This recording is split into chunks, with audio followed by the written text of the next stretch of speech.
Donald Trump has said that he would end all wars, but now his Secretary of Defense is the Secretary of War. And his most recent comments about nuclear weapons and what he's trying to do, to force Ukraine to do, rather, is raising concerns. Joining us now is political scientist Graham Dodds. Hi there, Graham. Hello, good to be with you.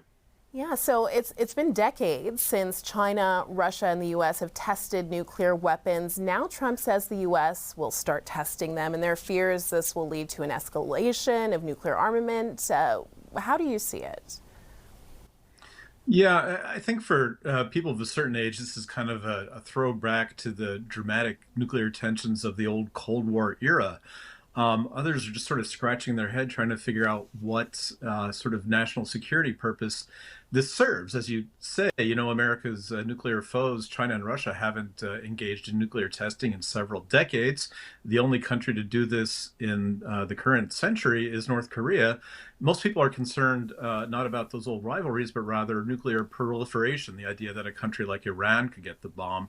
But here you have the supposed leader of the free world engaging in saber rattling as if, these tests would remind America's foes that America is a nuclear power and therefore they would bend to Donald Trump's will. It's very concerning. I mean, Trump has been happy to trample lots of norms and traditions, but this is a big one. Nuclear brinksmanship is no joke. Yeah, absolutely. And Trump is also trying to force Ukraine to accept a plan to give up territory to Russia. We had a report about this earlier in the newscast. And it's hard to know sometimes where Trump stands on Russia because at times he's gotten annoyed with Vladimir Putin and then he ends up siding with him. So what's with this back and forth between these two presidents?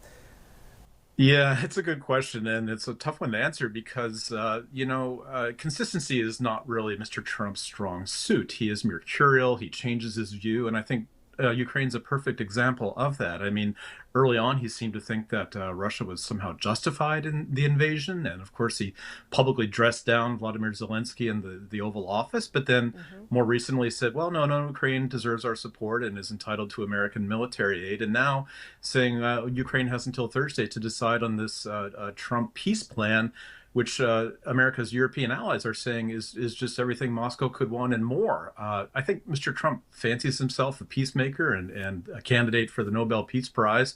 So maybe there's some logic going on to this. And there are reports that there's been progress made, but it's a head scratcher at the moment.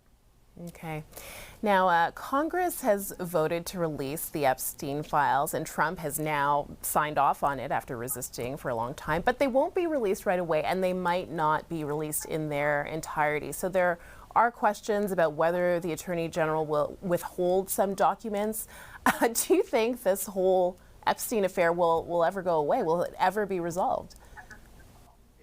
Even by the bizarre standards of Trump world, the Epstein affair is a real mystery. I mean, this is something that Donald Trump has resisted for a very long time. He could have ordered the release of these files at any point, but he did not want to do that. And he convinced the Republican Speaker of the House to not even hold a vote on it. So what happened is enough Democrats got a few Republicans, and they had something called a discharge position, which is a legislative maneuver to force a bill out of Congress, even when the leadership does not want it. Trump then saw the writing on the wall and figured, well, he was going to lose, so he encouraged Republicans to vote for it, flip-flopping, saying, no, I want this out.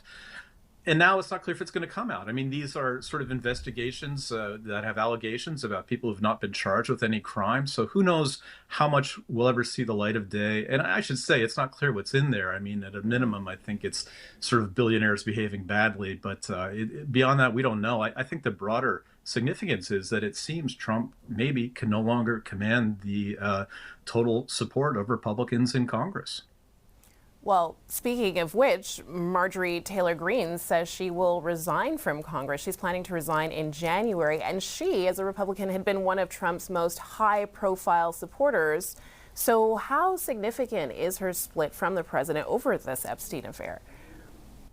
I think it is a dramatic development. I mean, she has been a prominent, extreme right-wing politician, a darling of the MAGA world, a big fan of Donald Trump, someone, even by Trump standards, who's very aggressive. In fact, she was frankly so obnoxious that the previous Congress took her off all committees, saying that she did not deserve to serve on congressional committees. But she seems to have had some kind of change of heart. She recently apologized for being so combative, and she's become very critical of Donald Trump over the Epstein files and foreign policy. So I don't know what the logic is. Some people think she's going to make a run for the Senate. Others are saying, look, this is a big crack in the MAGA world. This is a MAGA star who's broken with the president, and it might be a sign of things to come.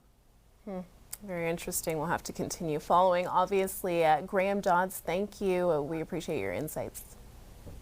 My pleasure. Thank you.